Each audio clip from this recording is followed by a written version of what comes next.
Olá, pessoal! Vamos começar mais uma aula de japonês. Nessa aula, nós vamos falar sobre o passado dos verbos.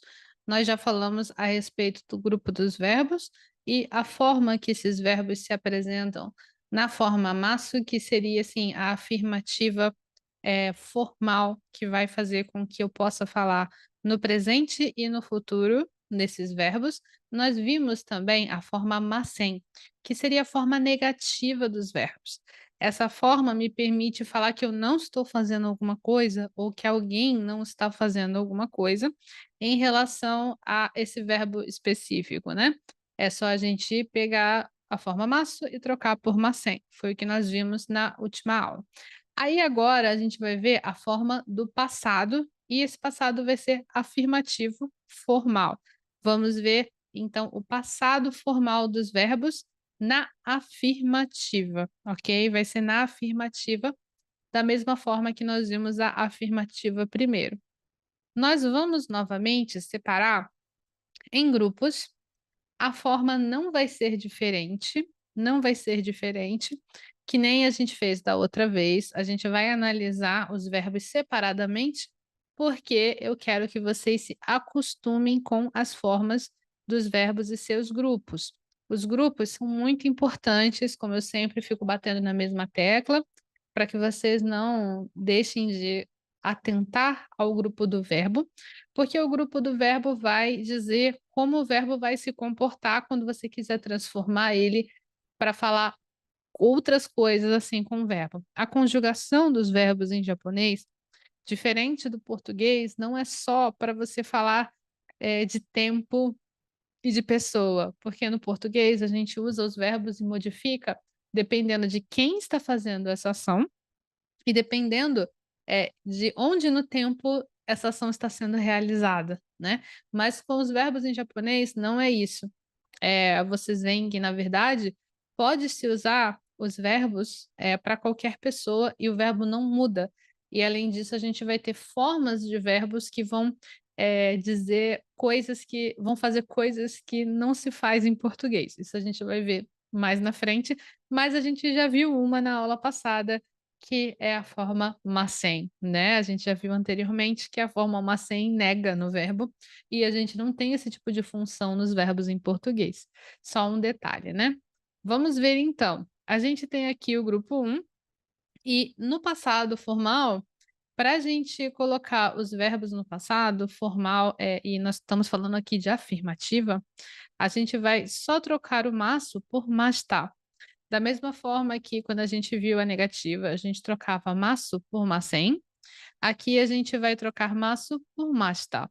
Então, vamos ver aqui os verbos, os mesmos verbos que nós vimos anteriormente. Beber, nomimasu, nomimashita. Falar, hanashimasu, hanashimashita. Ouvir, kikimasu, kikimashita. Voltar, kaerimasu, kaerimashita. Cortar, kirimasu, kirimashita. Lembrando que é sempre mais fácil fazer essa troca, para o passado quando você já tem a forma maço na sua cabeça.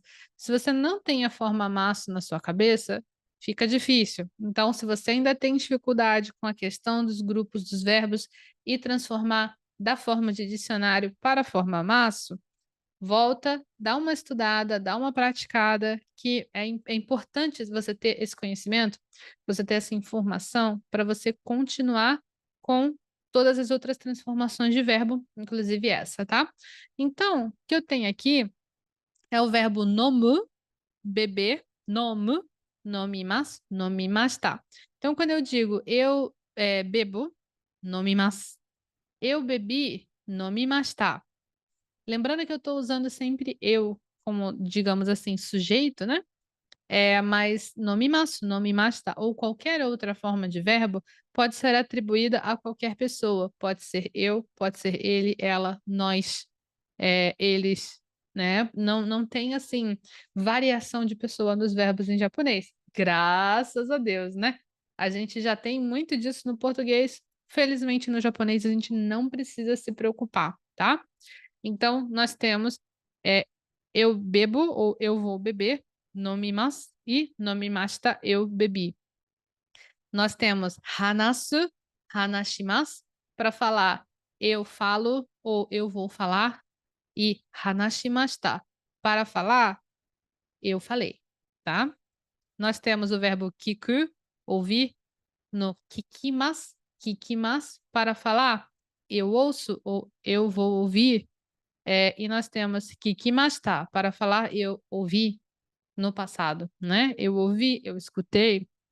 Nós temos o verbo voltar, kaeru, que vira kaerimasu na forma mas. Kaerimasu na forma mas, ele está querendo dizer eu vou voltar ou eu volto. Por exemplo, volto amanhã, né? Eu posso falar ashita kaerimasu, eu volto amanhã. E kaerimashita, voltei, voltei. Lembrando que esse kaeru, voltar, é voltar para um ponto de origem, né? A sua casa, o seu país, a sua terra natal.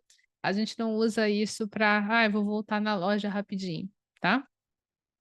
Cortar, kiru, forma masu, kirimasu, que vai ser eu corto ou eu cortarei, né? Eu vou cortar.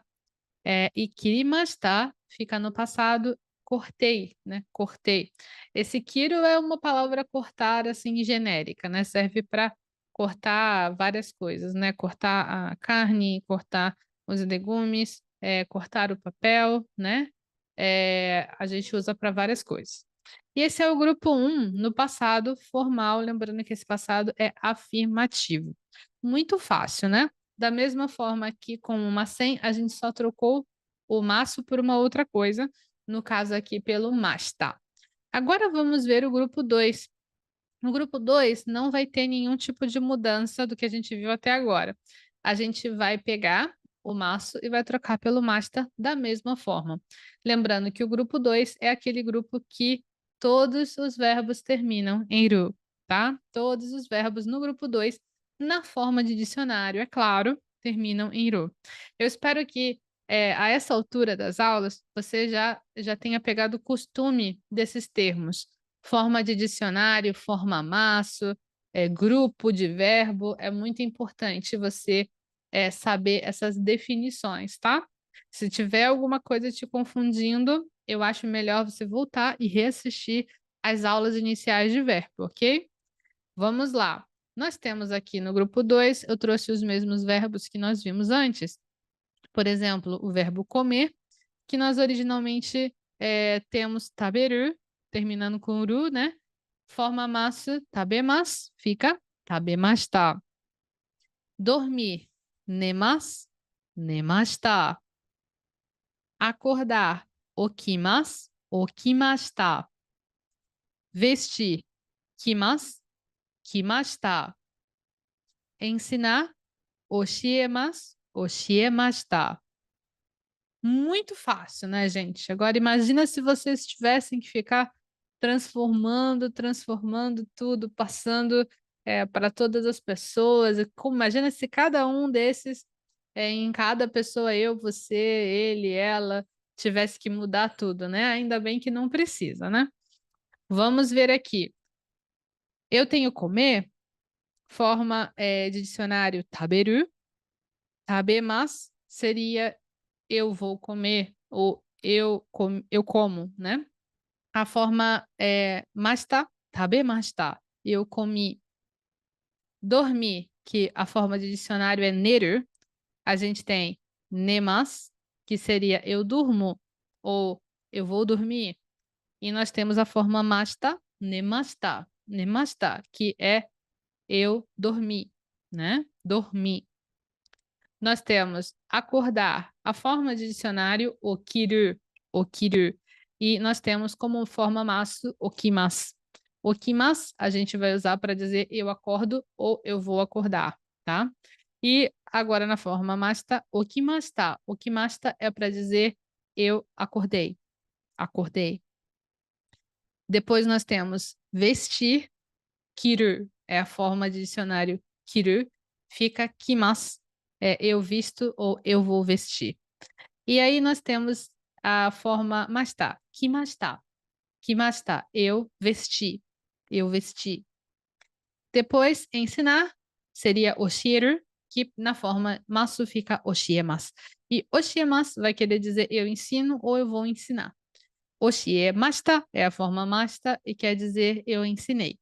Lembrando que eu estou colocando eu, mas tanto faz a pessoa, tá? É porque nos verbos do português a gente é obrigado a denunciar a pessoa no verbo, né? Justamente por isso a gente não usa, a gente fica excluindo às vezes o eu, né? A gente não fala, tipo, necessariamente eu acordo, principalmente quando a gente responde pessoas, né?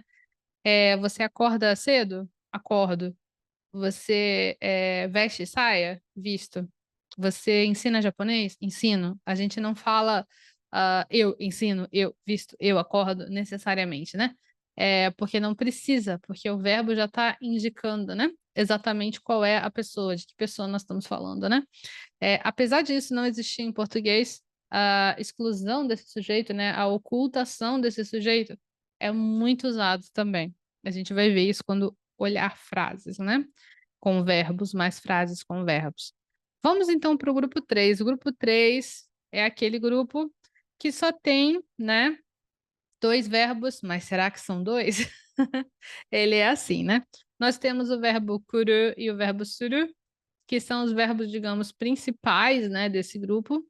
E depois nós temos variações de verbos com suru, que seria fazer, fazer a coisa, fazer alguma coisa, né? E aqui, gente, nesse caso, o que nós temos são muitos verbos de suru. Eu coloquei alguns exemplos aqui, mas só para deixar bem claro, esses não são os únicos verbos de suru, temos muitos outros verbos de suru, tá? Então, vão todos seguir a mesma regra. Vamos ver aqui. Nós temos kimas, vir, kimashita. Shimas, fazer, shimashita. Benkyou shimasu, estudar, benkyou shimashita. Ryoukou shimasu, viajar, ryoukou shimashita. Ryori shimasu, cozinhar, ryori shimashita. Muito fácil. Também é só trocar o maço pelo mas, tá? Aí, galera, uma coisa importante aqui é a gente ver como usaria na prática, né? O que que a gente quer dizer com cada um. Então, o vir, que seria o kuru, que vira kimasu, forma maço, seria eu vou, ou a forma do verbo vir, eu vou ir. Ou eu vou, tipo, eu vou no presente, ou eu irei, né? Eu vou ir, né? A gente faz uma salada com os nossos verbos em português, não é verdade? Depois a gente tem aqui kimashita, a forma mashita, eu vim, né? Vim. E depois no verbo fazer, que seria o suru, nós temos o shimasu, eu faço ou eu vou fazer. E shimashita é eu fiz, né? E puxando o suru para os outros verbos, nós temos benkyou, que é estudo, benkyou shimasu, benkyou suru, benkyou shimasu seria o estudo ou vou estudar, estudarei. E na forma mashita, benkyou shimashita, estudei, nós temos ryoukou shimasu, ryoukou shimasu, ryoukou suru, fazer viagem, então viajar, eu viajo, eu viajarei. Nós temos ryoukou shimashita, ryoukou shimashita, viajei. E por último aqui na nossa lista de verbos, nós temos ryori shimasu, que seria cozinhar, cozinhar ryori suru, eu cozinho, ou eu vou cozinhar, e ryori shimashita, na forma mashita, que seria, no caso, eu cozinhei, eu fiz comida, tá? Pessoal, nós fechamos agora a forma do passado dos verbos. Daqui em diante, nós vamos ver a forma no passado e negativa dos verbos. Então, é muito importante que, se você tem alguma confusão com os grupos dos verbos e como colocar na forma maço, você faça a revisão, anote, pegue verbos. Se você tiver alguma lista de verbo, porque eu sei que vocês são muito espertos e ficam sempre pegando listas de vocabulário e tudo mais, estudante de língua japonesa sempre corre atrás de materiais novos, né? A gente parece que tem, assim, uma... A gente parece que coleciona material, né? E às vezes depois fica perdido pelo que começar, o que mexer, né? Acontece muito, né? Então, se você tiver uma lista de verbo em algum lugar, ou algum tipo de lista somente de vocabulário que tem alguns verbos, aproveita, cata os verbos que tem lá, faz sua própria lista e tenta classificá-los nos seus grupos e tenta fazer uma transformação que nem eu mostrei aqui para vocês. Nós já sabemos fazer a forma masu, a forma masen e a forma mashita. E é importante que vocês fiquem com essas 3 formas bem afiadinhas para que a gente possa concluir essa primeira etapa de verbo quando a gente for falar das formas na negativa passado, tá? Sem vocês entenderem como funciona, vocês vão se enrolar para a próxima etapa. Então, não deixe de pegar e realmente entender como funcionam esses verbos. Para que não tenha nenhum tipo de dificuldade, eu vou repetir novamente o jeito mais fácil de você saber o grupo do verbo. Por que eu falo isso várias vezes? Porque mesmo eu falando várias vezes, tem muitas pessoas que se confundem. Então, cuidado que você pode ser uma dessas pessoas. Nós temos 3 grupos, os 3 grupos vão ter suas características particulares. Vamos pensar que no grupo 3 nós só temos 2 verbos. No grupo 3 nós só temos o suru e o kuru, sendo que o suru pode virar vários verbos de suru. Nós temos, então, o grupo 1 e o grupo 2 para englobar todos os outros verbos que não são suru nem kuru, ok? E aí, nós temos no grupo 1 todos os verbos que não terminam em iru na forma de dicionário. Então, verbos como iku, hanasu, eles não terminam em iru no final, né? Não tem iru, não é a última sílaba, né? Então, eles estão obrigatoriamente no grupo 1. Aí, sobram todos os outros verbos que terminam em iru. E tem alguns verbos que terminam em iru e estão no grupo 1. E todo o resto dos verbos, todo o resto dos verbos que terminam em iru e não é do grupo 1, está no grupo 2. No grupo 2, todos os verbos terminam em iru, ok? Então, pessoal, cabe a vocês, toda vez que vocês encontrarem um verbo, se ligarem nesse tipo de regra. Nós temos um verbo, ele termina em ru? Não, então ele é do grupo 1. Ele termina em ru? Sim. Ah, ele é kuru ou ele é suru? Não. Ah, então ele não é do grupo 3. Então, ele vai ser ou do grupo 1 ou do grupo 2, se nós temos um verbo que termina em ru e não é do grupo 3. Então, para isso, vocês têm que analisar. Como é que eu vou saber agora? Eu vou pegar a forma mas dele e ver qual regra ele segue. Porque a regra de grupo 1 é pega uru, passa para uri e adiciona mas. E a regra de grupo 2 é tira uru e coloca o mas. Essas são as regras.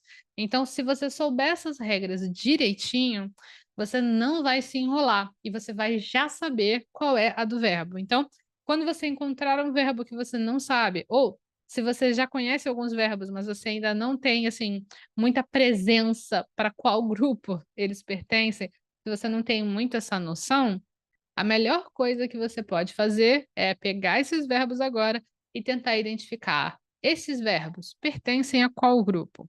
É muito importante saber isso para vocês não se enrolarem lá na frente. Quando eu comecei a estudar japonês, eu não era muito ligada nesses negócios aí de dividir em grupo, eu não dava muita atenção. E isso me enrolou depois. Então, pessoal, aproveita que é uma coisa muito fácil da língua japonesa. Não deixe essas informações de lado, estuda direitinho, anota no seu caderno e eu vejo vocês na nossa próxima aula. Tchau, tchau!